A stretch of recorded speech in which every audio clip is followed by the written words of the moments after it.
So basically जो हमारा previous video था, ठीक है, उसके अंदर हमने एक तरीके से अपना जो नेक्स्ट चैप्टर था जिसका नाम था डिफरेंशियबिलिटी, वो हमने एक तरीके से स्टार्ट कर दिया था, ठीक है। डिफरेंशियबिलिटी स्टार्ट करने के बाद हमने वहाँ पे क्या क्या देखा था डिफरेंशियबिलिटी में, कि अगर मान लो सबसे पहले देखा था डिफरेंशियबिलिटी होता क्या, डिफरेंशियबिलिटी होता क्या, उसके बाद हमने ये पढ़ा था कि अगर मान लो कभी भी तुम्हें किसी भी पॉइंट पर लेटर से कोई बोले कि डिफरेंशियबिलिटी भैया चेक कर दे, तो हमारे पास 3 ऑप्शन है। एक तो शॉर्टकट लगा सकते हो। शॉर्टकट कैसे हमें अप्लाई करना है, सिंपली क्या करना है, जो भी गिवन है उसको सिंपली डिफरेंशिएट कर दूंगा, और वहाँ पे सिंपली जहाँ पर जिस भी पॉइंट पे मुझे निकालना है उसकी जगह वहाँ पे मैं वैल्यू पुट कर दूंगा, मेरा क्या होगा, आंसर यहाँ पे आ जाएगा एक्जैक्टली, ठीक है। ये बात हमें समझ में आता है नहीं, ये समझ में, मैं यहाँ पे ये बोलना चाह रहा हूँ कि जो शॉर्ट ट्रिक था, शॉर्ट ट्रिक हमारे पास सिंपली क्या बोलता है कि भैया तुमको जिसको भी देखो, शॉर्ट ट्रिक कब काम करता है, तुम्हें डिफरेंशिएशन अच्छे से आता है।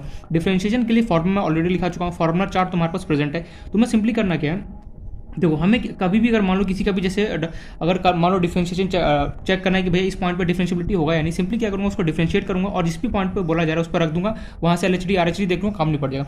फिर मैंने फर्स्ट मेथड सिखाया था डिफरेंशियबिलिटी का, क्या LHD left hand derivative and RHD से करने के लिए, बिल्कुल सही, वो पॉइंट क्लियर होगा। फिर मैंने उसी में एक और मैंने तो यहाँ पे मेथड सिखाया था जिसका नाम था f(x - f(a) divide by x - a। मतलब कि डिफरेंशियबिलिटी का 3 मेथड है, जो सबसे बेस्ट लगे वो कर सकते हो। एग्जाम में शॉर्ट ट्रिक अप्लाई करना ज़्यादा काम होता है, बट इस टाइप का क्वेश्चन तुम्हें कोई नहीं पूछने वाला कि अच्छा ये बता दे भैया कि इस पॉइंट पर डिफरेंशियबिलिटी का, कभी कोई नहीं पूछने वाला। ये एक तरीके से बेसिक था, इसलिए मैंने बेसिक बता दिया, फाउंडेशन बता दिया। अब हम चलेंगे आगे। तो अभी हम सिंपली यहाँ पे क्या पढ़ना है, देखो यहाँ पे हमें एक चीज़ यहाँ पे पढ़ना है, क्या, जिसका नाम है कंटिन्यूटी वर्सेस डिफरेंशियबिलिटी। तुम्हें क्या होगा ना, कंटिन्यूटी दिखाई दे रहा है, एक सेकेंड, कंटिन्यूटी वर्सेस डिफरेंशियबिलिटी, कुछ नहीं, बस एक पॉइंट है यहाँ पे छोटा सा, लिख लो, काम आएगा। कंटिन्यूटी वर्सेस डिफरेंशियबिलिटी, देखो यहाँ पे बोलता है, सबसे पहले LCD रूल याद है यार, क्या बोला, फिर से एक बार रिकॉल करा दे, LCD rule, LCD rule. LCD rule क्या होता है, सबसे पहले जन्म किसका हुआ, लिमिट का जन्म हुआ, फिर किसका जन्म हुआ, बर्थ हुआ, कंटिन्यूटी का जन्म हुआ, फिर किसका जन्म हुआ, डिफरेंशियबिलिटी का हुआ। अच्छा, तो LCD रूल हमें क्या बोलता है, देखो अगर कोई फंक्शन मान लो तुम्हारे पास किसी ने बोला कि कंटिन्यूस है, अच्छा तुम्हें किसी ने बोला कि भैया तेरा जो फंक्शन है वो क्या है, तेरे पास कंटिन्यूस है। जैसे मान लो f(x) रखा हुआ है, ठीक है, और यहाँ पे कुछ भी लेटर से x² कुछ भी रखा हुआ है, तुम्हें किसी ने बोला ये जो फंक्शन है क्या है, कंटिन्यूस है, तो क्या तुम इसके डिफरेंशियबिलिटी के बारे में प्रेडिक्ट कर सकते हो यार, सीधे सीधे कॉमन सेंस के बारे में थोड़ा सा दिमाग लूंगा। ये क्या है, अभी फादर है, इसका अभी तक क्या हुआ कि एक तरीके से सन हुआ नहीं है, मतलब कि समझ रहा हूँ, अभी तक ये कि डिफरेंशियबिलिटी का जन्म हुआ ही नहीं है। तो अगर कोई फंक्शन बोलते कि भैया ये कंटिन्यूस है, तो तुम ये नहीं डायरेक्टली बोल सकते हो यू क्या होगा, डिफरेंशियबिलिटी होगा ही होगा। ओहो, नहीं समझ में। जैसे मान लो ऐसे f(x) = x² है, तुम्हें किसी ने बोला ये बता ये फंक्शन कैसा है, मैंने बोल दिया कंटिन्यूस है, उसने मुझे तुरंत एक क्रॉस क्वेश्चन कर दिया, क्या ये फंक्शन डिफरेंशियबिलिटी भी होगा। तुम वहाँ पे क्या जवाब दोगे, तुम बोलोगे LCD को याद करो, तुम बोलोगे यार कंटिन्यूस का तो जन्म हो चुका है, लेकिन बेचारा जो डिफरेंशियबिलिटी है अभी तक क्या उसका बर्थ हुआ नहीं है। अच्छा यार, अभी तक जन्म हुआ नहीं तो मैं उसके बारे में कुछ बोल नहीं सकता। मतलब अगर कोई फंक्शन कंटिन्यूस है, इसका मतलब ये नहीं कि वो डिफरेंशियबल होगा ही होगा, नहीं, कोई जरूरी नहीं है। वही यहाँ पे हमें LCD रूल सिखा रहा होता, तो वही यहाँ पे एक पॉइंट है, इफ फंक्शन इज दिखाई दे रहा है ना, एक second, if function is continuous. ओहो, ये पेन डार्क क्यों नहीं चल रहा है, मुझे डार्क जैसे लिखना ऐसे वाला पेन होता है, डार्क जो चलता है वो पसंद है। If function is continuous then it is not necessary that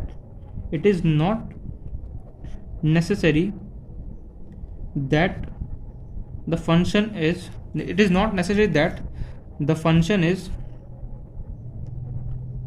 differentiable, या फिर डिफरेंशियबिलिटी लिख दो, या फिर डेरिवेटिव भी इसके कई नाम होते हैं, डिफरेंशियबिलिटी ऑल्सो, स्पेलिंग चेक कर लेना जो भी है। मतलब कि अगर कोई मुझे बोले कि ये ले तेरा फंक्शन कंटिन्यूस है, तो इसका मैं ये वहाँ पे मीनिंग नहीं बोलूँगा कि ये फंक्शन क्या वो डिफरेंशियबिलिटी वो, नहीं, कभी ऐसा नहीं हुआ। अच्छा, लेकिन यहाँ पे क्रॉस क्वेश्चन पूछते हैं, यहाँ पे एक और रूल आता है, क्या, अगर मान लो कोई फंक्शन तुम्हें गिवन है, लेटर से f(x) = कुछ भी ले लो, x+1 गिवन है, किसी ने बोला ये जो फंक्शन है ये क्या डिफरेंशियबल है, ठीक है, तुम्हें बोल दिया, तुमसे उसने क्रॉस क्वेश्चन अगेन किया, क्या उसने पूछा क्या ये फंक्शन कंटिन्यूस होगा। यार मैं बौखला गया, मतलब कि बोलना क्या चाह रहा हूँ मैं यहाँ पे, ये बोलना चाह रहा हूँ, देखो बौखलाना नहीं है, सिंपली यहाँ पे क्या, थोड़ा सा पेशेंस रखो। किसी ने मुझे बोला f(x) = x+1 है, तेरे पास क्या एक फंक्शन है, ये मुझे बोला कि डिफरेंशियबल है, ठीक है, मैंने मान लिया डिफरेंशियल। अब मेरे से क्रॉस क्वेश्चन सामने वाले ने ये कर दिया, क्या ये फंक्शन होगा, क्या वो कंटिन्यूस होगा, हाँ या ना। यार बौखला गया मैं, क्या होगा, क्या जवाब दूँ। तो मैंने किसको याद किया, LCD को याद किया, मैंने LCD रूल को याद किया। LCD रूल मुझे सिंपली क्या बोलता है, हमें यहाँ पे बोला जा रहा है जो फंक्शन है वो क्या डिफरेंशियबल है। फंक्शन डिफरेंशियल होने का मतलब क्या है कि जो डिफरेंशियबल है उसका जन्म हो चुका है। अगर ये इसका बर्थ हो चुका है, इसे बर्थ किसने दिया, कंटिन्यूस नहीं दिया होगा ना। अगर कोई फंक्शन डिफरेंशियबल होता है तो 120% फंक्शन मस्ट भी क्या हो, कंटिन्यूस होगा। क्यों, अरे भैया डिफरेंशियबल होना जो बर्थ है उसको कौन दे रहा होगा, कंटिन्यूस ही देगा। अगर कंटिन्यूस बर्थ ही नहीं देगा डिफरेंशियबल को, तो क्या वो डिफरेंशियबल का बर्थ जन्म हो पाएगा, बिल्कुल भी नहीं। तो वही यहाँ पे एक पॉइंट आता है, इफ फंक्शन इज डिफरेंशियबल, या फिर डिफरेंशियबिलिटी लिख दो, if function is differentiability then एक सेकेंड इस पेन को मैं, if function differentiability then the function is then the function is continuous, then the function is continuous also, और बगल में लिखना 100%। अगर कोई मुझे बोले भैया तेरा जो फंक्शन हो क्या डिफरेंशिएबल है, तो मैं उसको सीधे सीधे ये जवाब दूंगा कि जो फंक्शन हो वो कंटिन्यूस भी 120% हो। क्यों? क्योंकि डिफरेंशिएबल का बर्थ कौन दे रहा हो? कंटिन्यूस दे रहा हो। अगर कंटिन्यूस होगा ही नहीं होगा, तो अगर कंटिन्यूस प्रेजेंट ही नहीं होगा तो डिफरेंशिएबिलिटी का जन्म ही नहीं हुआ। वही यहाँ पे कुछ दो इंपॉर्टेंट पॉइंट्स जो यहाँ पे हमें देखना था। ठीक है, तो ये कुछ पॉइंट्स जो हमें पता होना चाहिए कंटिन्यूटी वर्सेस डिफरेंशिएबिलिटी के बारे में। अगर कोई बोले कि फंक्शन क्या है कंटिन्यूस है, तो इसका जरूरी नहीं है कि इसका मतलब कि डिफरेंशिएबिलिटी भी होगा ही होगा। और कोई दूसरा अगर फंक्शन डिफरेंशिएबिलिटी हुआ तो 120% फंक्शन मेरे पास जो होने वाला है वो क्या होने वाला है, मेरे पास कंटिन्यूस भी हो गई होगा। अच्छा, ये समझ में आ गया। अब क्या होता है ना, देखो जरूरी तो नहीं कि हर एक पॉइंट को तुम्हें कंटिन्यूस मिले, बिल्कुल नहीं है, जरूरी तो नहीं है। मान लो हमने कई जगह देखा था LHD जो था वो RHD के इक्वल नहीं था, ऐसा। ठीक है, तो यहाँ पे मेरे पास क्या होता है, कुछ रीजन होते हैं डिसकंटिन्यूस होने के, कुछ मेरे पास रीजन है, मतलब कि नॉन डिफरेंशिएबिलिटी होने के मेरे पास कुछ रीजन है। जैसे वहाँ पे तुमने देखा था रीजन फॉर नॉन कंटिन्यूस ना होने के कुछ रीजन थे, सेम एज इट इज यहाँ पे भी डिफरेंशिएबिलिटी होने के मेरे पास कुछ रीजन है। क्या क्या रीजन है, चलो वो देख लेते एक बार। रीजन फॉर, ये छोटे छोटे क्या है, एक तो बेसिक है जो क्या तुम्हें क्वेश्चन में हेल्प करेगा। रीजन फॉर नॉन डिफरेंशिएबिलिटी, अच्छा, रीजन फॉर नॉन डिफरेंशिएबिलिटी। अच्छा, एक बात, ठीक है, हमें ये यहाँ पे मुझे ये बताना है कि ऐसे कौन कौन से रीजन हो सकते हैं जिसकी वजह से जो फंक्शन है मेरा क्या हो जाए डिफरेंशिएबिलिटी ना हो।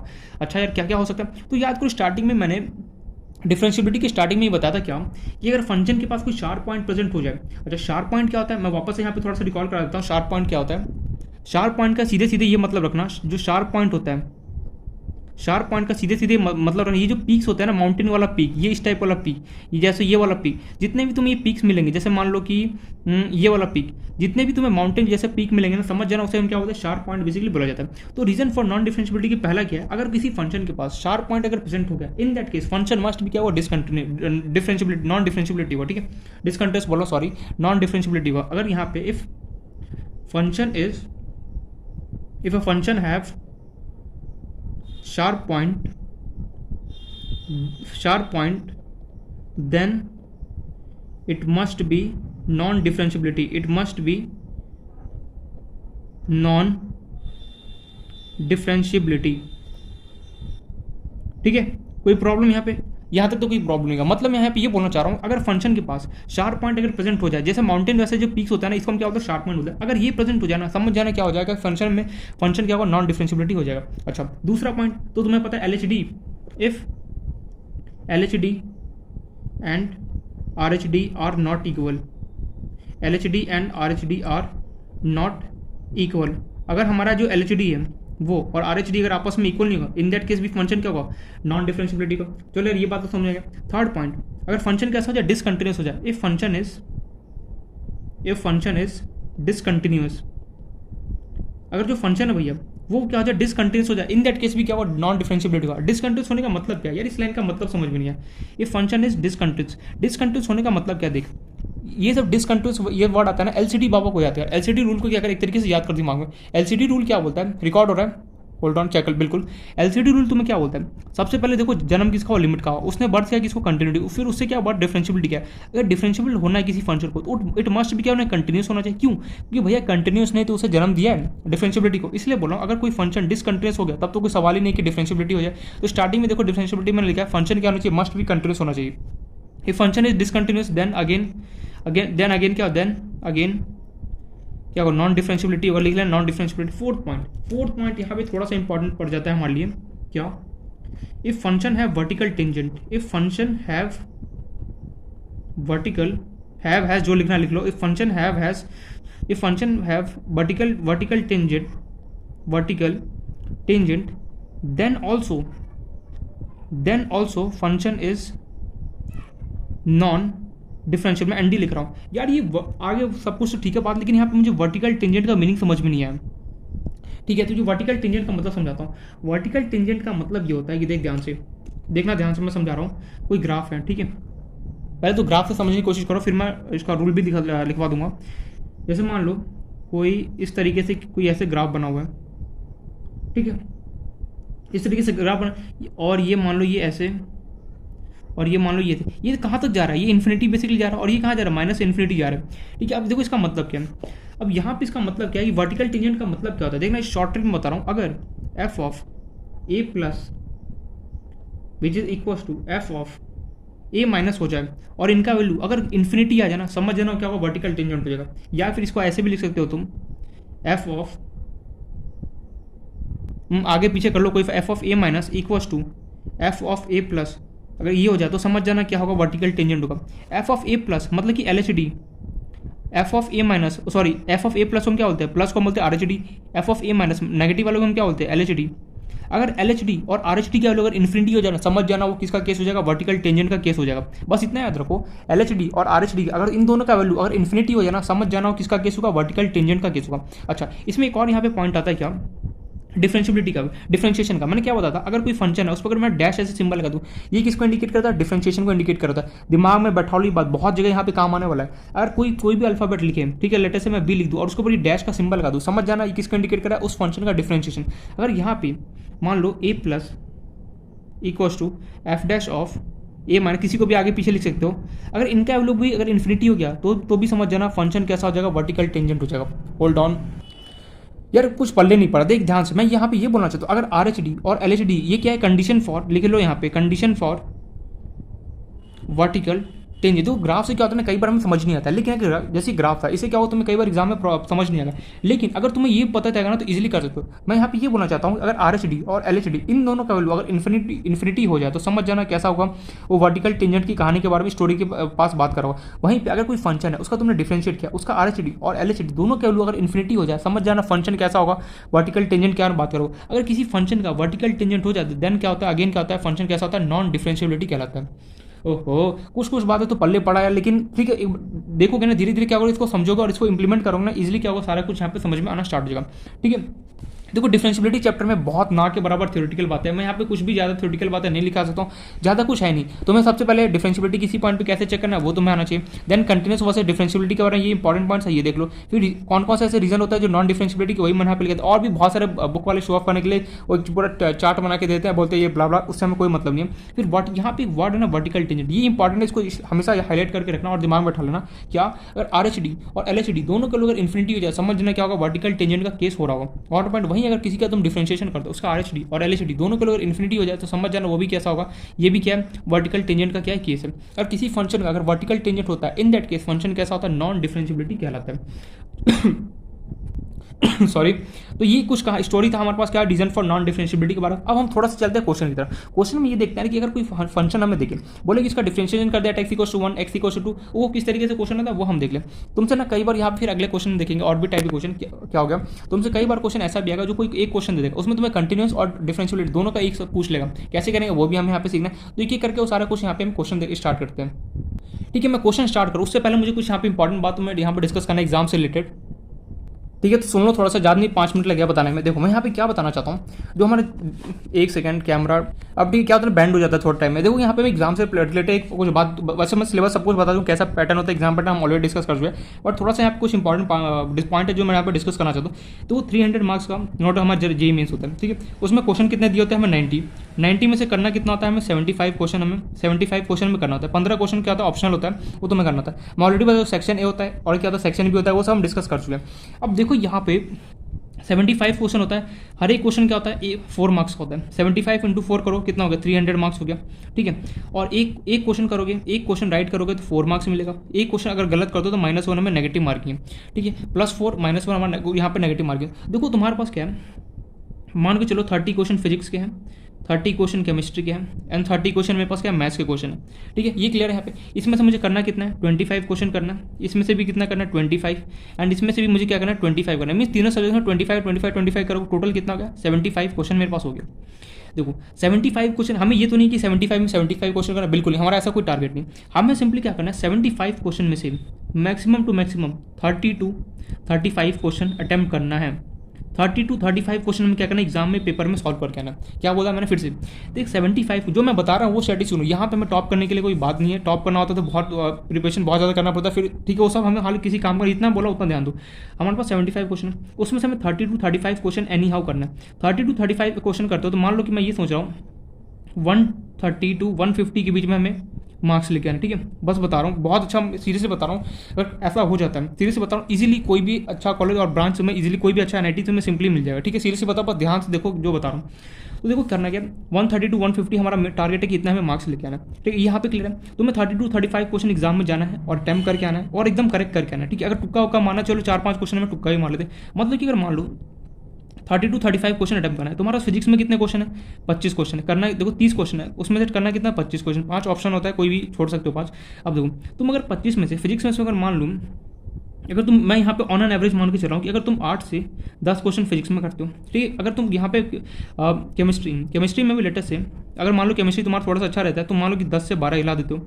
मैथ्स में भी अगर मान लो, बस अभी देखते जाओ बोलो, मैथ्स में भी अगर मैं मान लो ऑन एन एवरेज बता रहा हूँ 12 से, देखो मैथ्स क्या होना, जेई में से इस बार क्या थोड़ा सा उल्टा हो गया, क्या कि मैथ्स यही मेन्स का जो मैथ्स है ना, इस बार देखा गया है कि जनवरी से जब से यहाँ पे 4 अटैम्प्ट है, फर्स्ट अटैम्प्ट फरवरी में फैब में होता, फैब मार्च और जो भी जुलाई हुआ, तीनों अटैम्प्ट में ये नोटिस किया था मैथ्स का जो बताया गया कि सबसे बहुत ज़्यादा डिफिकल्ट पेपर आता है। केमिस्ट्री और जो फिजिक्स है ना, सीरियसली बता रहा हूँ, केमिस्ट्री और फिजिक्स ही क्या करेगा, हमारा यहाँ पे रैंक को इंप्रूव करेगा। मैथ्स का तो बहुत ज़्यादा डिफिकल्ट क्वेश्चन यहाँ पे पेपर आ रहा है, इसलिए बोला हूँ कि मैथ्स में जितना क्वेश्चन करो उतना ज़्यादा क्या हो प्रैक्टिस होगा। बट ऑन एन एवरेज क्या करना है, 10 से ऊपर ही क्वेश्चन करना, ठीक है। अब यहाँ पे करो, अगर 10 क्वेश्चन भी मैं मान के चलता हूँ, अगर तुम सही करते हो 10 into 4 40 होता है, ठीक है। यहाँ से क्लियर। अब वो केमिस्ट्री है, तुम्हें केमिस्ट्री में भी अगर मान लो कि 10 और 10 से 12 के बीच में अगर तुम करते हो तो यहाँ से भी कितना आ रहा है 40, 10 into 4। यहाँ से भी 8 से 10 क्वेश्चन करते हो, यहाँ से भी 40 है। देखो 40 + 40 कितना, 80, 80 + 40 कर दो कितना हो गया, 120 मार्क्स तुमने यहाँ से इजीली कर दो। तुम्हें सिंपली क्या बोलो, बस फिजिक्स में तुम्हारे पास 30 क्वेश्चन में सिर्फ तुम्हें 10 क्वेश्चन करना है, मैथ्स में भी 10 क्वेश्चन, केमिस्ट्री में भी 10 क्वेश्चन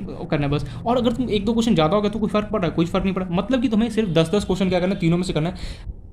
फिजिक्स में 10 क्वेश्चन, केमिस्ट्री में 10 क्वेश्चन, मैथ 10-10 क्वेश्चन, अगर कुछ और एक्स्ट्रा अगर क्वेश्चन है तब तो कोई बेनिफिट। 120 तुम्हें सिंपली करना है, एनी हाउ 120 तो तुम्हें क्रॉस करने का है, 120 क्रॉस कर ले इजीली तुम्हें कॉलेज मिल जाएगा। अच्छा ये समझ में आ कि हमें करना क्या, देखो 30 में से 10 क्वेश्चन करना है, कोई बड़ी बात है बिल्कुल। अब देखो लेकिन यहाँ पे थोड़ा सा स्मार्ट खेलना पड़ेगा, ये नहीं कि पूरे सिलेबस में लगे हुए हैं और हमें नहीं, यहाँ पे तुम्हें हाई वेटेज जो चैप्टर होता है ना, हाई वेटेज वाला, उसे तुम्हें यहाँ पे फोकस करना पड़ेगा। देखो फिजिक्स में देखो बस थोड़ा सा 5 से 10 मिनट डिस्कस कराएंगे कि टाइम ज़्यादा कंज्यूम नहीं करूँगा, हमारा टाइम अपना सिलेबस में कंप्लीट करना। बट देखो ध्यान से, ये अपना क्या पार्ट 2 है, ठीक है, बहुत पुराना बुक हो गया होगा ये, ठीक है। देखो मैं यहाँ पे जो बता रहा हूँ उसको ध्यान दो, जो पार्ट 2 है हमारे पास सिंपली अपना, ओहो ये 11th क्लास का गया, होल्ड ऑन एक सेकंड, एकदम बोलते हैं ना न्यू, एकदम न्यू बुक है 12th क्लास। मैंने फिजिक्स और केमिस्ट्री दोनों का न्यू मंगवाया था ताकि हम अच्छे से सब कवर अप कर पाएँ, बट कोई नहीं। देखो ध्यान से, अपना जो 12th का बुक है, ठीक है, इसमें रे ऑप्टिक्स है पहला चैप्टर एंड वेव ऑप्टिक्स है, इसको भूल जाओ। देखो यहाँ से स्टार्ट करो, dual nature of radiation matter पहला चैप्टर, ठीक है। आगे देखो जो बोलते हैं उसको मार्क कर जाओ। 12 फिर अपना नेक्स्ट जो चैप्टर है जिसका नाम है एटम्स, इसको नाम दो सेकंड। थर्ड जो चैप्टर तुम्हारे पास उसका नाम है न्यूक्लियस। फोर्थ चैप्टर जिसका नाम है सेमीकंडक्टर। फिफ्थ चैप्टर जिसका नाम है कम्युनिकेशन सिस्टम। देखो कौन कौन चैप्टर मैंने बोला, पहला जो चैप्टर था उसका नाम था dual nature of radiation and matter, dual nature of radiation and matter, short form लिख रहा हूँ, ठीक है। दूसरा चैप्टर क्या था तुम्हारे पास यहाँ पे एटम्स, ठीक है।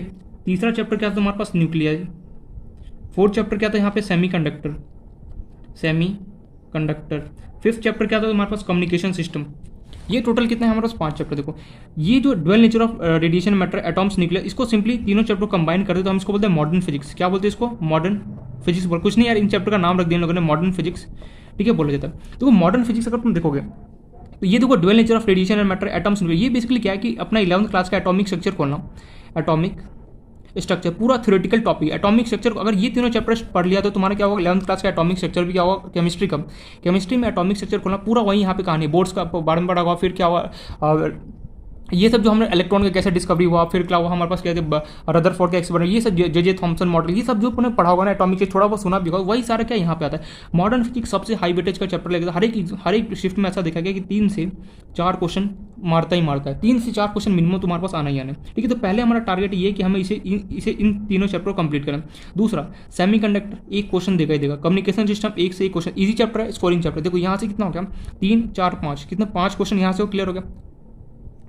इसलिए बोला थोड़ा सा माइंड से खेलो। देखो अगर तुमने मॉडर्न फिजिक्स अच्छे से कर लिया, सिंसियरली बता रहा हूँ, ये क्या एकदम थ्योरेटिकल बात है, एकदम थ्योरी। जैसे तुमने एटॉमिक स्ट्रक्चर खोल के देखो ना, सेम एज इट इज क्या यहाँ पे पूरा थ्योरेटिकल बात है। अगर इन तीनों चैप्टर को ढंग से कर लिया, 3 से 4 क्वेश्चन आता है इजीली, एक भी क्वेश्चन गलत नहीं करके आओगे। अगर ढंग से क्वेश्चन जो मैं पढ़ाऊंगा वो और जो नोट्स नोट से तो पढ़ेगी, पूरा थ्योरेटिकल बात है, और इसमें प्रीवियस ईयर क्वेश्चन कर लेना, एक क्वेश्चन यहाँ पे गलत नहीं होगा, ठीक है। ये तीनों चैप्टर, और चौथा चैप्टर मॉडर्न सेमीकंडक्टर एंड ये क्या कम्युनिकेशन, ये पांचों चैप्टर अगर कवर अप कर ले, सबसे पहले हमारा टारगेट है हम ये पहले इसे हम करेंगे। फर्स्ट चैप्टर होगा dual nature of radiation matter, फिर हम पढ़ेंगे एटम्स, फिर न्यूक्लियस, फिर सेमीकंडक्टर एंड कम्युनिकेशन।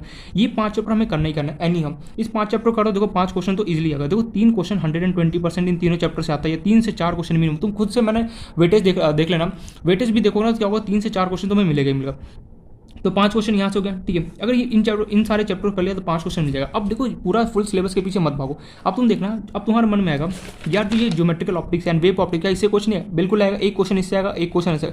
बहुत ज़्यादा लेंथी चैप्टर है, बहुत वास्ट चैप्टर होता है ज्योमेट्रिकल ऑप्टिक्स और वेव ऑप्टिक्स। लेंथी चैप्टर है, बहुत वास्ट है, करने से करने जाओगे तो कोई बेनिफिट नहीं होगा। एक क्वेश्चन मिलेगा, और क्या वो भी क्या होता है, डिफिकल्ट टाइप का यहाँ पे क्वेश्चन हमें बनाता है। इसलिए लोग जो इजी चैप्टर है एंड जो केलिंग मतलब कि इजी स्कोर वाले चैप्टर है, सबसे पहले उसको करो, ये होगा। अब देखो ये तो पार्ट 2 में क्या क्या करना वो मैंने यहाँ पता, ये सीक्वेंस हमारा का। फिर देखो पार्ट 1 खोलो, 12th क्लास का पार्ट 1 कहाँ गया, बिल्कुल ये रहा,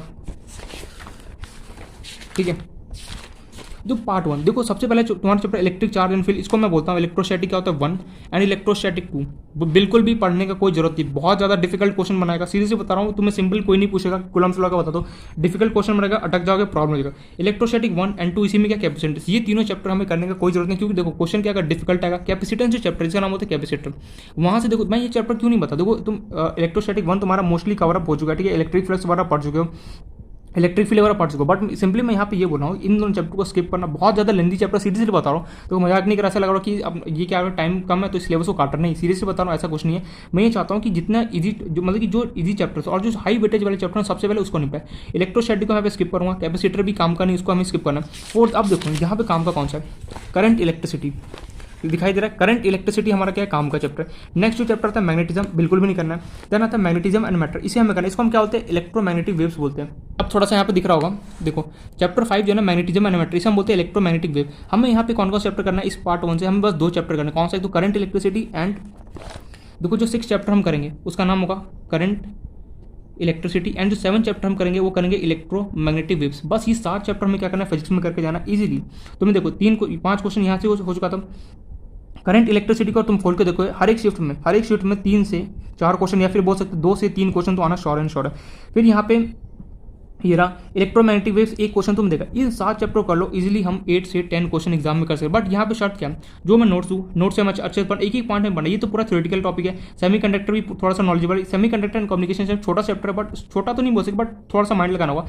करंट इलेक्ट्रिसिटी जो बचपन में पढ़ा होगा वही चैप्टर यहाँ पे आना। इलेक्ट्रोमैग्नेटिक वेव्स जो है ना, इसमें थोड़ा सा दिमाग लगा, छोटा चैप्टर है, बहुत छोटा, लेकिन याद करने वाला बहुत ज़्यादा टॉपिक। इन सब में क्या हो गया इसको, ठीक है। अब अगर क्लियर आ रहा है, देखो ये सारे जितने भी चैप्टर्स यहाँ पर लर्निंग तुम्हें ज़्यादा, करंट इलेक्ट्रिसिटी समझना पड़ेगा, वही सीरीज पैरेलल वाला गेम होने वाला, समझने वाला टॉपिक है। देखो ये जो स्टार्टिंग है 3 चैप्टर याद करने वाले, सेमीकंडक्टर भी, मतलब ये जो चैप्टर्स है ना, तुम्हें यहाँ पे थोड़ा सा रिवीजन, जितना ज़्यादा रिवीजन करोगे उतना ज़्यादा क्या वहाँ पे एग्जाम में क्वेश्चन फोड़ के आओगे। मैं यहाँ पे ये हम फिजिक्स में टोटल हम ये 7 चैप्टर्स करने वाले हैं। अगर 7 चैप्टर्स हमने कर ले, इजीली बता रहा हूँ, यहाँ से क्वेश्चन टोटल 12 क्वेश्चन आने वाले हैं। 12 में से तुम्हें सिंपली 8 से 10 क्वेश्चन है, मिनिमम तुम्हें 10 क्वेश्चन तो एनी हाउ करना ही करना। क्वेश्चन ईजी आएगा, बस शर्त यहाँ पे क्या है, याद करने वाला टॉपिक, जितना ज़्यादा याद करोगे उतना ज़्यादा क्या होगा, समझ में आएगा, अदरवाइज क्या होगा, प्रॉब्लम बना। जो चैप्टर मुझे लगता है स्किप करने वाला, मैंने वहाँ पे कर चुका हूँ। क्यों स्किप कर रहा हूँ, जानबूझ के स्किप कर रहा हूँ, ताकि उसका वेट देखो। इलेक्ट्रोस्टैटिक करने बैठोगे, बहुत ज़्यादा लेंथी चैप्टर है, ठीक। और क्वेश्चन कितना है, एक क्वेश्चन आएगा, या मुश्किल से मैक्सिमम टू मैक्सिमम क्या एक और है। मैंने शिफ्ट को एनालाइज किया, उसके बाद मैं इस चैप्टर पूरा बता रहा हूँ कैसे क्या करना है, हमने यहाँ पे देखा, ठीक है। तो ये पूरा फिजिक्स यहाँ पे स्टोरी हो गया। देखो जो मैथ्स है, ठीक है, बस 2 से 3 मिनट और एक्स्ट्रा लूँगा प्लीज़, हाँ ठीक है, थोड़ा सा मुझे बताना एक बार जरूरी समझा। अब देखो जो मैथ्स है, फिजिक्स मैंने बता दिया कौन से 7 चैप्टर हम करने वाले, जो हमारा बेसिकली क्या हो जाए मैथ्स में देखो, तुम मैट्रिक्स डिटरमिनेंट कर चुके हो, बिल्कुल। वेक्टर कर चुके हो, बिल्कुल। 3D कर चुके हो, बिल्कुल। अब हमें प्रोबेबिलिटी करना बाकी है, ठीक है, प्रोबेबिलिटी। देन हम अभी लिमिट कर रहे हैं, कंटिन्यूटी कर रहे हैं, डिफरेंशियलिटी, ये भी एक तरीके से कंप्लीट ही हो चुका है। देन इसके बाद हम क्या करेंगे, हमें यहाँ पे इसका अप्लाई करना है डिफरेंशिएशन, फिर हम यहाँ पे अप्लाई करना है इंटीग्रेशन। देन हम यहाँ पे 2 चैप्टर और पढ़ेंगे, एक कर रहा होगा रीजनिंग, मैथमेटिकल रीजनिंग पढ़ेंगे हम, ठीक है, छोटा सा चैप्टर, और एक हम पढ़ेंगे स्टैटिस्टिक्स। बस हमें ये चैप्टर करना है। देखो मैट्रिक्स डिटरमिनेंट सीरियसली बोला बहुत हाई वेटेज जाएगा। वेक्टर 3D, अगर ये वेक्टर और 3D तो ऐसा चैप्टर ना एनसीईआरटी के बाहर वो जाता ही नहीं है, चाहे वो मेंस हो चाहे एडवांस में भी। क्या होता है कि वेक्टर एंड 3D क्या होता है ना, कि मतलब एडवांस में थोड़ा सा हाई चला जाता है, बट मेंस में सीरियसली बता रहा हूँ वेक्टर एंड 3D ऐसा चैप्टर जिसने एनसीईआरटी ढंग से किया होगा, वेक्टर 3D में इजीली मेंस के क्वेश्चन को हिला सकते हैं। उसका देखो हमें क्या करना है, प्रोबेबिलिटी हमें करना है, लिमिट, कंटिन्यू, डिफरेंशियल, एक ही क्वेश्चन तीनों चैप्टर से आने वाला है। डिफरेंशियबिलिटी अभी कंप्लीट करने वाले हो जाएगा। उसके बाद हमें करेंगे डिफरेंशिएशन 1 से 2 क्वेश्चन, इंटीग्रेशन अगेन 1 से 2 क्वेश्चन, मैथमेटिकल रीजनिंग छोटा सा चैप्टर है, स्टैटिस्टिक्स 1 क्वेश्चन, ठीक है। ये सारे चैप्टर हमें करना है। ये हमें कुछ यहाँ पे चैप्टर जो हमें करना है, अगर ये सारे चैप्टर कर लिया सीरियसली, देखो हाई वेटेज चैप्टर, जितने भी हाई वेटेज चैप्टर में सिंपली देखो मेरा मेन टारगेट ये है कि जितने भी हाई वेटेज चैप्टर सिंपली मुझे वो कराना है जिससे हमारे क्या एग्जाम में किसी भी तरह 130 to 150 मार्क्स आ जाए, काम पड़ जाए। जितने डेज बचे हैं ना, सीरियसली बता रहा हूँ, जितने डेज बचे अगर ढंग से अगर जाग के जबरदस्ती फोर्स ऑफ करके मेहनत कर लेना, जी जान लगा देना, इजीली आ सकता है, स्कोर कर सकते हो। अगर नहीं किया तो उसमें बहुत ज़्यादा प्रॉब्लम होने वाला है। इसलिए अपना कि पॉजिटिव सोचो, अच्छा सोचो, जो जितना भी डिफिकल्टी है सबको साइड में रखो, जितना प्रॉब्लम है सबको हो गया भाड़ में। 20 से 25 दिन जो बचा हुआ है, 20 से 22 दिन मेहनत कर लो, काम अपना हो जाएगा, वरना फिर बहुत ज़्यादा प्रॉब्लम है। अब बचा केमिस्ट्री में, देखो केमिस्ट्री में हमने जो चैप्टर किया वो हाई वेटेज वाला चैप्टर है ही है, और उसके साथ मुझे और भी देखो केमिस्ट्री में थोड़ा सा मुझे देखना पड़ेगा, क्योंकि मैंने भी केमिस्ट्री अच्छे से देखा नहीं है। केमिस्ट्री में एक बार देख लूंगा, फिर मैं बता दूंगा। बस एक टारगेट यहाँ पे होगा कि जितने भी चैप्टर्स हम करेंगे सारे क्या होगा, हाई वेटेज वाले चैप्टर का सिंपली हमें करना है और आपस में निपटा देना है। क्लियर है। अब मन में यार सवाल होगा यार इस चैप्टर से क्वेश्चन नहीं आया, तो अरे भैया क्वेश्चन आना 120% श्योर है, तुम ढंग से करके जाओ। देखो करना क्या है, क्वेश्चन जो मैं दूं सिंपली उसको प्रैक्टिस करना, फिर मैं आपको उसी के साथ सॉल्यूशन दे दूंगा। देखो क्वेश्चन दूंगा, फिर मैं कुछ टाइम बाद उसका सॉल्यूशन दूंगा, ठीक है। कुछ से टाइम करना हुआ तो ठीक है, ना सॉल्यूशन को देखो इतना टाइम तो है नहीं कि मैं हर एक क्वेश्चन का तुम्हें क्या करूँगा, वीडियो बना के भेजूंगा और सॉल्यूशन दूंगा। इसलिए मैं क्वेश्चन भेजूंगा, सॉल्यूशन देगा, सॉल्यूशन में जो क्वेश्चन में डाउट रहा सिंपली वो मुझे बता देना, फिर हम उसको वीडियो में मैं डिस्कस कर लूंगा, ठीक है। इस तरीके से हम करेंगे। देखो जो प्रैक्टिस करने के लिए क्वेश्चन दो वो, और प्रीवियस ईयर क्वेश्चन होगा ना, प्रीवियस ईयर क्वेश्चन जितने भी 2005 से लेके या फिर जितने भी प्रीवियस ईयर क्वेश्चन में दूं, सिंपली एक एक क्वेश्चन को दिमाग में रटा हुआ होना चाहिए, माइंड के अंदर। कोई नींद में भी उठा के प्रीवियस ईयर क्वेश्चन दे, फट से हमें सॉल्व कर दूंगा। प्रीवियस ईयर क्वेश्चन में सेम क्वेश्चन दूंगा, फिर कुछ टाइम बाद सॉल्यूशन दूंगा। लेकिन सॉल्यूशन को देखने के बाद जो डाउट रहा उसको मुझे बता देना, फिर हम क्या करें डिस्कस करें। देखो ऐसा ना हो कि सॉल्यूशन को देख लिया और काम नहीं, खुद से जितना टाइम करेंगे उतना क्या होगा, बेनिफिट होने वाला। बट एक चीज और बोलूंगा, हर एक देखो रट्टाफिकेशन मत मानना। सॉल्यूशन को देख क्या कई बार क्या करते पता है बच्चे, प्रीवियस ईयर क्वेश्चन दिया और फिर सॉल्यूशन देकर रट्टा मान लिया। अच्छा ये क्वेश्चन आएगा, दिए समझना और ध्यान से समझोगे तो इजीली हो जाएगा। तो इस तरीके से कुछ मेरा प्लान था जो मैंने यहाँ पे बता दिया। ये 15 से 20 दिन में क्या करना है वो यहाँ पे ऑलरेडी डिस्कस। फिजिक्स में 7 चैप्टर जो हम करेंगे, मैथ्स को ऑलरेडी बता चुका हूँ, हमें ये चैप्टर्स करना। मैथ्स में देखो 12 तुम्हारा एक तरीके से पूरा कंप्लीट हो जाएगा। बस यहाँ पे हम एक चैप्टर छोड़ने वाले, कौन सा, एप्लीकेशन ऑफ डेरिवेटिव, ठीक है। जो डिफरेंशिएशन को वो चैप्टर छोड़ा क्योंकि वो बहुत ज़्यादा लेंदी है और कितना क्वेश्चन तो आता है, लेकिन क्या होता है हमें उस चैप्टर को छोड़ना पड़ा, बहुत ज़्यादा लेंदी है, टाइम बहुत ज़्यादा कंज्यूम हो जाएगा, ठीक है। Area under curve, application derivative और एरिया अंडर कर्व और एक डिफरेंशियल इक्वेशन, ये 3 चैप्टर हमें शायद हो सके तो छोड़ना हो। डिफरेंशियल इक्वेशन में पूरा टाइम मानो कोशिश करूंगा कि मैं इसे भी कंप्लीट कर दूं, क्योंकि ये भी हाई वेटेज वाला चैप्टर एक तरीके से काउंट होता है, ठीक है। तो कुछ इस तरीके से जो मेरा प्लान था जो मैंने बता दिया। एनीवेज जो भी आई होप तो समझ में आ गया होगा किस तरीके से हमारा प्लान रहने वाला है कुछ 15 से 20 दिन के अंदर। देखो कोई भी चीज़ स्टार्ट करो तो प्लान होना चाहिए। अच्छा ये ऐसे चल रहा, वरना देखो क्या एक तरीके से, वरना होता क्या कि बिना तुम बोलते हैं ना कि हर एक चीज़ के पीछे क्या होता है कि कुछ ना कुछ रीजन होता है। बिना मैप के चलोगे तो कोई इधर उधर भटकते रहोगे, लास्ट में क्या क्वालिफाई नहीं होगा। हर एक चीज़ के पीछे पहले एनालाइज करो, एग्जाम कैसा होगा, क्या उसका पैटर्न है, कि इतने कैसे क्वेश्चन आते, कैसा, फिर क्या करो तैयारी, अपना रोड मैप बनाओ। अगर रोड मैप के साथ चलोगे ना कभी भी इधर उधर टर्न मारने की जरूरत नहीं पड़ेगी, वरना इधर जाओगे फिर कभी इधर जाओगे फिर कभी लेफ्ट कभी राइट, इधर उधर घूमते रह जाओगे और कहानी नहीं पड़ेगा, ठीक है। बहुत हो गया समझाना, अब स्टार्ट करता है इस पर कुछ क्वेश्चन। अब यहाँ पे हम कुछ क्वेश्चन देखते हैं डिफरेंशिएशन से रिलेटेड क्या क्वेश्चन होगा। तो देखो यहाँ पे पहला क्वेश्चन है, तो स्टार्ट करते हैं अपना कुछ पहला क्वेश्चन इस पे देखते हैं। कहाँ गया ब्लैक पेन, एक सेकंड, ठीक है, पता नहीं कहाँ गया, जहाँ भी गया हो इधर होगा कहीं रखा हुआ। पहला क्वेश्चन देखते हैं। देखो इस तरीके से क्या पहला क्वेश्चन मुझे दे रहा है, fx इक्वल्स टू, मान लो तुम्हें कोई दे दे x² + 2x + 7, तुमसे किसी ने पूछ देन फाइंड, तुमसे कोई पूछ रहा find f'3, solve this question. यार पहली बात तो मैं क्वेश्चन को देखते हैं दिमाग घूम जाए क्या, अगर ढंग से पढ़ा होगा तो दिमाग नहीं घूमेगा, ढंग से नहीं पढ़ा होगा तो यहाँ पे दिमाग क्या घूम जाएगा। यदि f'3 का मतलब क्या है, तेरे से ये पूछा पहले तो यार ये बताओ f और उसके ऊपर डैश, इसका मतलब क्या है। जो ये मुझे फंक्शन गिवन है इसको मुझे क्या करना है, पहली बात तो मुझे डिफरेंशिएट करना पड़ेगा। डिफरेंशिएट करने के बाद मुझे क्या करना है, जहाँ जहाँ पर भी x होगा वहाँ पर मुझे 3 वैल्यू करना है और मुझे आंसर निकलना है। मतलब कि क्या करना है, जो ये फंक्शन मुझे गिवन है इसका मैं डिफरेंशिएट करने के बाद मुझे क्या जानना है, f(3) का क्या वैल्यू है वो हमें यहाँ पर निकालना है। अच्छा कैसे निकाले, अगर डिफरेंशिएशन आता है तो वेल एंड गुड, डिफरेंशिएशन कर दो इसको। कैसे करोगे, मैं पहला मेथड बताता हूँ डिफरेंशिएशन का, ठीक है। फर्स्ट मेथड बाय डिफरेंशिएशन, दूसरा मेथड भी बताऊंगा नो डाउट। चलो इसको डिफरेंशिएशन करते हैं। तो fx को डिफरेंशिएशन करूंगा, क्या लूंगा f'(x). तो सबसे पहले हम डिफरेंशिएट करेंगे। डिफरेंशिएट कैसे, सिंबल क्या हो f'(x) इक्वल्स टू, अच्छा x² का डिफरेंशिएशन बताओ, अब तो पता चलेगा कितना होता है 2x का डिफरेंशिएशन बताओ कितना होगा 2, 7 का डिफरेंशिएशन कितना होता है कांस्टेंट क्या होगा 0। ओ यार कैसे कर दिया तूने 2x + 2, देख ध्यान से, x² + 2x प्लस, देखो मैं छोटी छोटी चीज़ें यहाँ पे डिफरेंशिएशन का ऑलरेडी लिखा चुका हूँ, फॉर्मुला लिस्ट में पूरा लिखा चुका हूँ, बेसिक से जो क्वेश्चन हो सकता है डिफरेंशिएशन का मैं सारा लिखा चुका हूँ, करवा चुका हूँ और हमने देख भी चुका। कब देखा था हमने, लिमिट चैप्टर में। याद ना आ रहा हो तो जाके देखो, एल हॉस्पिटल रूल जब हमने पढ़ा था, मैंने क्या था, अगर कभी भी 0/0 और इन्फिनिटी के क्वेश्चन मिल जाए, सिंपली मुझे क्या लगाना है, एल हॉस्पिटल रूल हमें लगाना है और क्वेश्चन को सॉल्व करना था। बिल्कुल सही यार, हमने याद है। लेकिन वहाँ पर मैंने डिफरेंशिएशन का पूरा एक फॉर्मुला लिस्ट लिखा था और मैंने बोला भी था कि डिफरेंशिएशन कैसे, बेसिक क्वेश्चन क्या क्या बन सकते हैं, मैंने सब कुछ लिखा चुका हूँ। तो देखो x², ये किसके तरह दिख रहा है, तो x की पावर n का डिफरेंशिएशन कितना होता है, n(x), n-1 होता है। देखो तो यहाँ पे n कौन है, 2 है, तो देखो 2 क्या होगा, आगे आ गया। अब देखो 2 - 1 करो, देखो 2x, 2 - 1 करो कितना हो गया 1, तो कितने हो गए 2x, वही लिखा है 2x करोगे तो x की पावर कुछ नहीं तो 1, x की पावर 1 का डिफरेंस कितना होगा, x 1 - 1 0 हो जाएगा, तो एनीथिंग की पावर 0 कितना तो 1, तो 2x + 2। और कॉन्स्टेंट का हमें पता है कि डिफरेंशिएशन जो होता है, डिफरेंशिएशन और इंटीग्रेशन में ये तो खास बात होता है कि डिफरेंशिएशन में जो कांस्टेंट होता है उसका वैल्यू कितना तो 0 होता है, लेकिन इंटीग्रेशन में कांस्टेंट का वैल्यू 0 नहीं होता है, हमें उसको सॉल्व करना पड़ता है। एनीवे जो भी है, तो 2x + 2 आ गया इसका डिफरेंशिएशन, मुझे वैल्यू किस पर निकालना है, 3 पे निकालना है, तो जहाँ जहाँ x है वहाँ पुट कर दो, तो f डैश 3 कितना निकल गया, 2 × 2 + 4, 2 × 2 = 4, 2 × 2 = 4, 4 + 2 कितना हो गया 6 इज योर आंसर। ओहो, मैंने x की जगह 2 पुट कर दिया, क्या यार मैं भी मतलब सॉरी बाय मिस्टेक, x की जगह कितना 3 + 2, 2 3 कितना हो गया 6, 6 + 2 कितना हो गया 8 इज योर आंसर। चलो ये तो पहला मेथड हो गया, क्या कि तुम्हें कोई फंक्शन दे दे, ये तो बस बच्चों जैसे एग्जांपल बता रहा हूँ, ऐसा कुछ क्वेश्चन नहीं आएगा। अगर तुम्हें कोई बेसिक दो, क्या होता है कि कोई ट्री होता है, ट्री को भी ग्रो होने में क्या होता है, पहले उसका रूट एकदम स्मॉल, उसमें वाटर देते जाओ, फिर क्या होता है एकदम धीरे धीरे स्ट्रॉन्ग ग्रो होता है। वैसे सेम यहाँ पर ही कहानी, पहले बेसिक से क्वेश्चन करोगे फिर एडवांस पे जाओगे तो क्या वो प्रॉब्लम नहीं है, वरना अगर तुम डायरेक्टली एडवांस को उठा के देखो ना बहुत ज़्यादा प्रॉब्लम डिफिकल्टी है। इसलिए बोलता हूँ कि पहले नॉर्मल क्वेश्चन करना है, देन हमें क्या करना है हाई लेवल के अच्छे क्वेश्चन पर जाना है, जो मैं प्रैक्टिस शीट पर देता हूँ। अब मन में सवाल आ गया, प्रैक्टिस शीट पे मुझे बेसिक क्वेश्चन तो मिलता है यार, बेसिक क्वेश्चन तो हम ऑलरेडी नोट्स में कर चुके थे, फिर मैं अच्छे क्वेश्चन, फिर मैं वहाँ पे क्वेश्चन वो सेम देने का मतलब क्या है। इसलिए बोलता हूँ कि पहले बेसिक से अपने क्वेश्चन नोट्स का क्लियर कर लो कंसेप्ट, फिर क्या करो जाया करो किसके अंदर, जो प्रैक्टिस को शीट देता हूँ उसके अंदर, ठीक है। अब देखो इसका सेकंड मेथड क्या होगा, वैसे तो फर्स्ट मेथड बता दिए काफ़ी है, इनफ है, सेकंड मेथड हमें जानने का जरूरत नहीं है, बट फिर भी हम जान लेते हैं, ठीक है। देखो सेकंड मेथड क्या होता है, हमें फंक्शन गिवन है क्या, x² + 2x + 7 मुझे गिवन है। अच्छा, मुझे निकालना है कि f'3 निकालना है, बिल्कुल सी f'3 में कैसे निकालूंगा, पहला मेथड तो डिफरेंशिएशन, दूसरा मेथड क्या बोलता है LHD एंड RHD वाला मेथड। अच्छा, LHD एंड RHD, यार एक बार मुझे फॉर्मूला याद करा दे, मैं भूल चुका हूँ। LHD का फॉर्मूला क्या था बताना था यार, LHD का फॉर्मूला क्या होता है मैं भूल गया, ओहो। LHD का फॉर्मूला क्या होता है फटाफट, अगर ये सब याद नहीं तो छोटे छोटे की पॉइंट्स अगर ये सब याद नहीं हो तो बहुत ज़्यादा प्रॉब्लम होगा।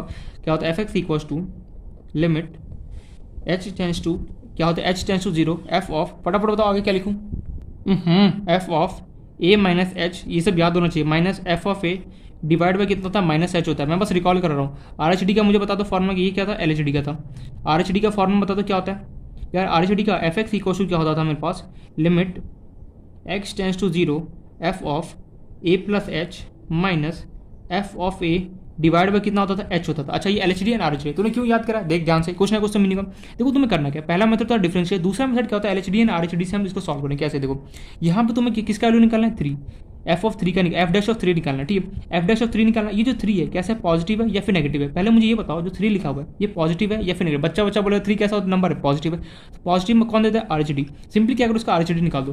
क्या बोला फिर से कुछ पल्ले नहीं पड़ा, मैं यहाँ पे ये बोलना चाह रहा हूँ, देख ध्यान से, देखो ध्यान से, पहले तुम्हें क्या करना, जिसका भी यहाँ पे f'3 f'4 अगर किसी का भी निकालना है, सबसे पहले तुम्हारा क्वेश्चन क्या होगा, इस नंबर से पूछो तो पॉजिटिव है या फिर नेगेटिव। ये नंबर 3 ने बोला, जवाब दिया मैं पॉजिटिव हूँ, पॉजिटिव इसका मतलब मुझे RHD निकालना है, क्योंकि RHD हमें पॉजिटिव था। अगर ये नंबर ऐसे लिखा होता f' -4 होता, इसका मतलब क्या, -4 कैसा नेगेटिव है, नेगेटिव कौन देगा, LHD देता है या RHD देता है, LHD देता है, लेफ्ट हैंड डेरिवेटिव, तो क्या कहोगे तुम उसका LHD निकालोगे, नहीं समझ में। देखो तुम्हें सिंपली क्या करना, पहला तो ट्रिक लगा दिया डिफरेंशिएट, दूसरा मेथड क्या बोलता है कि ये नंबर देखो, नंबर से पूछो भैया तू LHD है, सॉरी नंबर से पूछो तुम पॉजिटिव हो या फिर नेगेटिव हो। नंबर अगर बोले कि मैं पॉजिटिव हो तो तुम सिंपली RHD निकालोगे, अगर नंबर बोले कि मैं नेगेटिव हो तो सिंपली क्या करो उसका LHD निकाल दोगे, दैट्स इट। ये यहाँ पे मिला था, क्या मैं इसको लिखाऊं या फिर दिमाग में बैठ गया, आई होप सो दिमाग में बैठ गया होगा, समझ में आ गया होगा। चलो इसको सौ देखो RHD कैसे निकालेंगे। सबसे पहले तुम RHD का फॉर्मूला क्या होता है, f of a + h minus f of a divide by h होता है। कैसे निकालते हैं हम क्वेश्चन ऑलरेडी देख चुके हैं। फंक्शन मेरे पास क्या गिवन है, x² + 2x + 7, ये फंक्शन मुझे गिवन, इसका मैं RHD निकालूंगा। RHD फॉर्मूला क्या होता है मेरे पास, f ऑफ x = लिमिट, यहाँ h कर लेना, सॉरी h, ठीक है, h टेंस टू क्या होता है 0 f of a + h minus f of a divide by h। अब तो RHD LHD फटाफट चुटकियों में निकाल देते हो, बिल्कुल सही। कैसे, सिंपली क्या करना है, फंक्शन a + h मुझे जाना है, ठीक है, चलो मैं लिख ही देता हूँ। fx = तुम्हें क्या गिवन है, x² + 2x + 7। एक बार क्या करोगे, अब ठीक है, ये हमें फंक्शन गिवन है, एक बार हमें क्या करना है a + h पुट करना है, एक बार क्या होगा f ऑफ a पुट करना। लेकिन ये क्या होता था, मुझे जिस पे निकालना होता है, किस पॉइंट पे मुझे निकालना है, 3 पे, तो क्या होगा ये f of 3 + h upon h minus कितना हो गया f ऑफ 3। तो सिंपली मैं एक बार 3 + h निकालूंगा, एक बार f ऑफ 3 निकालूंगा और सॉल्व कर दूंगा। इसका मतलब क्या, फंक्शन के अंदर गया और 3 + h पुट कर दो, ये हो गया 3 + h का होल स्क्वायर प्लस कितना हो गया 2 × 3 + h प्लस कितना होगा एच, चलो ये क्या होगा ए प्लस बी का होल स्क्वायर, 3 का स्क्वायर कितना होगा 9 प्लस कितना होगा h square, a plus b का होल स्क्वायर फॉर्मूला क्या होता है a square plus b square plus कितना होता है 2ab। तो ये सब तो याद होगा। तो 3 इंटू 2 कितना होगा 6, 2ab करता हूँ देखो 2, मेरे पास ए कितना है 3, बी कितना है, तो 3 इंटू 2 कितना होगा 6h। चलो इसको सॉल्व कर, 2 इंटू 3 कितना होगा 6 प्लस कितना होगा 2h प्लस कितना होगा h। अच्छा अब इसको सॉल्व करते हैं, कुछ साथ में कुछ टर्म्स वगैरह आ रहे हैं, चलो देख लेते हैं एक बार। देखो एच स्क्वायर तो एज इट इज़ रहा, 2h प्लस h कितना 2h plus h plus 6h, तीनों भाई 6 प्लस 2 8, 8 प्लस 1 कितना होगा प्लस 9h। अच्छा और बचा कितना 9 प्लस 6 कितना होगा 15। ओहो तो ऊपर मेरे पास आ गया H square plus 9h plus कितना होगा 15, ये निकल गया एफ ऑफ 3 प्लस h हमने निकाल दिया। अब हमें एफ ऑफ 3 निकालना है, क्या करेंगे एफ ऑफ 3 के लिए क्या करूँ, जहाँ जहाँ पर एक्स हो वहाँ पर 3 पुट करूँगा, ये आर एच डी में निकाल रहा हूँ सिंपली। 3 का स्क्वायर कितना होगा 9, 3 टू जैसे कितना होगा 6 प्लस 7, तो 9 प्लस 6 कितना 15, 15 प्लस 7 कितना होगा 21 अपॉन कितना रहा h, और ये limit h tends to 0। Mistake कर देखिए ना 9 प्लस 6 15, 15 प्लस 7 कितना होता है 22 होता है ना, छोटा सा मिस्टेक कर दिया था हमने। अच्छा ये H square plus 9h plus 15 बचाओ, हमने यहाँ पे कहीं तो मिस्टेक किया, क्या देखो x square plus 2x plus कितना था 7 था, यहाँ पर h लिख दिया। ओह यो छोटा सा एक मिस्टेक ना बहुत भारी पड़ जाता है। 7 ओहो वापस सॉल्व करना पड़ेगा। देखो ये था 9, मेरे पास कितना निकल गया था 9 प्लस एच स्क्वायर प्लस कितना था 6h प्लस कितना था 2 इंटू 3 6 प्लस कितना था 2h प्लस कितना था 7। चलो सॉल्व करते हैं, एच स्क्वायर तो H square 6h plus 2h कितना हो गया 6 प्लस 2 कितना होगा 8h, बाकी क्या देखो 6h प्लस 2h कितना 8h हो गया। एच स्क्वायर भैया एज इट इज़ रहा, यहाँ पे कोई नंबर है क्या, क्या हो रहा है चलो देख लेते हैं। 9 लिख दिया प्लस एच स्क्वायर लिख दिया प्लस 6h लिख दिया, ये कितना 6। अच्छा 9 प्लस 6 कितना 15, 15 प्लस 7 कितना होगा 22। तो ये हमारे पास फाइनली क्या मैंने गलती से लिखी एच स्क्वायर गलत लिख दिया यहाँ पे। चलो इसको करेक्ट करो, लिमिट कैलकुलेशन में अगर छोटा सा भी मिस्टेक हुआ ना बहुत बैंड बजाता है, इसलिए कैलकुलेशन का ध्यान से यहाँ पे करना जो भी कर रहे हो। लिमिट h टेंस टू 0 कितना निकल गया, तो हमारे पास एच स्क्वायर प्लस कितना निकल गया 8h प्लस कितना 22, और ये हमारे पास यहाँ पे एफ ऑफ 3 की वैल्यू कितना था -22 हुआ था, डिवाइड बाई कितना हो गया h।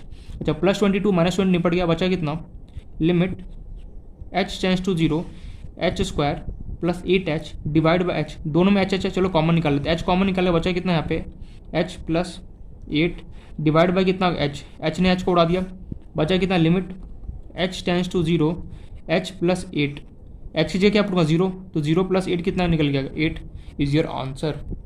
तो इस तरीके से हमने क्या यहाँ से निकाला तो भी 8 आया, और जो हमने डिफरेंशिएशन किया उससे भी 8 है। देखो शॉर्ट ट्रिक यही था, डिफरेंशिएशन अगर आता होगा तो सिंपली देखो एक लाइन में आ गया, वहीं अगर डिफरेंशिएशन नहीं आता तो सिंपली आर एच डी निकाला, तो मैं सिंपली सॉल्व किया तो हमारे पास 8 है। तो वो तो R H D L H D निकालने में कोई प्रॉब्लम हमें यहाँ पे आने नहीं वाला, वो तुम निकाल सकते हो। देखो यहाँ पे मेन मुद्दा क्या है, अगर कभी भी एफ डैश तुमसे पूछता है एफ डैश 3 4 5, देखो पहला ट्रिक क्या है डिफरेंशिएशन करो, जो भी बोलता है सिंपली उसका वैल्यू पुट करो। दूसरा क्या मेथड है, इस नंबर से पूछो तो पॉजिटिव है या फिर नेगेटिव, अगर ये बोले पॉजिटिव है तो सिंपली क्या करो उसका आरएचडी निकालो, अगर ये नंबर बोलता है कि नेगेटिव हो तो सिंपली क्या करता है इसका मैं एलएचडी निकालता और मैं क्या करता सॉल्व करता। ठीक है एक और क्वेश्चन इस पर देख ले, चलो नेक्स्ट क्वेश्चन देखते हैं इस पर। नेक्स्ट क्वेश्चन है हमारे पास, नेक्स्ट क्वेश्चन नेगेटिव ले या फिर पॉजिटिव ले।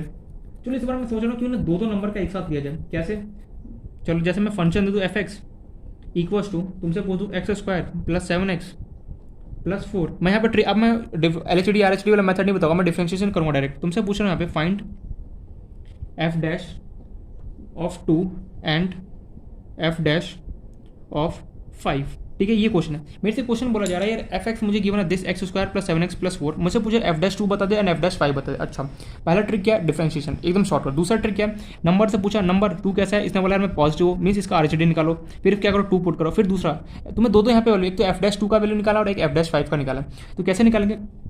तो सबसे मैं यहाँ पे पहला मेथड बता रहा हूँ, मेथड 1 से मैं करूँगा, मेथड 1 डिफरेंशिएशन एफ एक्स, इसका मैं क्या करूँगा डिफरेंशिएशन करूँगा F dash x, x square का डिफरेंस कितना हो गया 2x, 7x का डिफरेंस कितना हो गया 7, कॉन्स्टेंट था 4 निपट गया, कॉन्स्टेंट का डिफरेंस कितना होता 0। तो चलो सबसे पहले मैं निकालूंगा कि इसका एफ डैश 2 का वैल्यू कितना होगा 2x की जगह कितना पुट गया 2 प्लस 7, 2 2 जा 4, 2 2 जा कितना 4, 4 प्लस 7 करोगे कितना होता है फटाफट बताओ यार 11। फिर दूसरा क्या था एफ डैश 5, एफ डैश 5 कैसे निकलेगा, देखो तुमने एफ एक्स निकाल लिया, सिंपली क्या एक्स की जगह क्या करो 5 पुट कर दो, कितना होगा 2 इंटू 5 प्लस क्या करो 7, 5 इंटू 2 कितना 10, 10 प्लस 7 कितना 17 आंसर। एफ डैश 2 का वैल्यू कितना 11, एफ डैश 5 का वैल्यू कितना गया 17, खत्म कहानी। अगर तुमसे तीन कितने भी वैल्यू पूछे सिंपली कहना इसका डिफरेंशिएट करो, जो उसके अकॉर्डिंग डिमांड है उसके अकॉर्डिंग पुट करो। जैसे एफ डैश 2 का वैल्यू निकालना था निकाल दिया 11, एफ डैश 5 निकाल दो। अगर इसी क्वेश्चन में ऐसे पूछा था find F dash 5 minus F dash two, तो क्या करते हैं सबसे पहले एफ डैश फाइव का वैल्यू निकालते कितना गया 17, फिर एफ डैश टू का वैल्यू कितना निकल गया 11, 17 में से 11 को सब्ट्रैक्ट करते हैं आंसर कितना गया 6। इस तरीके से यहाँ पे अगर प्लस लगा दे, यहाँ पे मल्टीप्लाई कर ले, यहाँ पे डिवाइड लगा दे, कुछ भी लगाता है इसके अकॉर्डिंग तुम्हें सॉल्व करना है, जैसा वहाँ पे डिमांड है उसके अकॉर्डिंग तुम्हें क्या करना है यहाँ पे क्वेश्चन को सॉल्व करना है। ठीक है, ये पॉइंट हमें क्लियर है। अब तुम दूसरा मेथड क्या लोगे, सबसे पहले क्या करोगे एफ डैश टू, इससे पूछोगे टू कैसा है पॉजिटिव या नहीं, उसने बोला पॉजिटिव, इसका आर एच डी निकालोगे, सॉल्व करोगे, फिर क्या करोगे एफ डैश फाइव कैसा है पॉजिटिव, इसका अगेन आर एच डी निकालोगे, फिर देखोगे एफ डैश टू का वैल्यू कितना है जो भी है, एफ डैश फाइव का वैल्यू कितना है जो भी है। लेकिन देखो लॉन्ग मेथड से बचने के लिए क्या है, तुम्हें शॉर्टकट अप्लाई करें, डिफरेंशिएशन अप्लाई करो, वैल्यू पुट करो, आंसर आ जाएगा। इस तरीके अगर कभी क्वेश्चन दे तो देखो डरना नहीं है, अगर मान लो इसी क्वेश्चन में ऐसे देता F dash five plus F dash two और यहाँ पे टू से मल्टीप्लाई करता है तो डरना नहीं है, तुम सिंपली सबसे पहले एफ डैश फाइव का वैल्यू निकालते, बिल्कुल निकाल लिया, एफ डैश टू का वैल्यू निकालते कितना था देखो 17 plus two, F dash two का वैल्यू कितना निकल 11, मल्टीप्लाई कर दो 11 इंटू कितना 22 प्लस कितना 72 प्लस 22 कर दो 7 प्लस 2 कितना 9, 2 प्लस 39, तो क्या होगा तुम्हें यहाँ पे ना फंक्शन कुछ भी दे सकता है, तुम्हें सिंपली क्या ना बेसिक अप्लाई करना है, जो वैल्यू यहाँ पे डिमांड है सबसे पहले उसको निकालो, उसका जो भी यहाँ पे फंक्शन जिस टाइप से क्वेश्चन किया उसके अकॉर्डिंग वहाँ पे एक एक करके वैल्यू पुट करो और तुम्हारे क्या आंसर यहाँ पे आना स्टार्ट होगा। तो ये कुछ नॉर्मल टाइप का क्वेश्चन था जो हमने यहाँ पे देख लिया।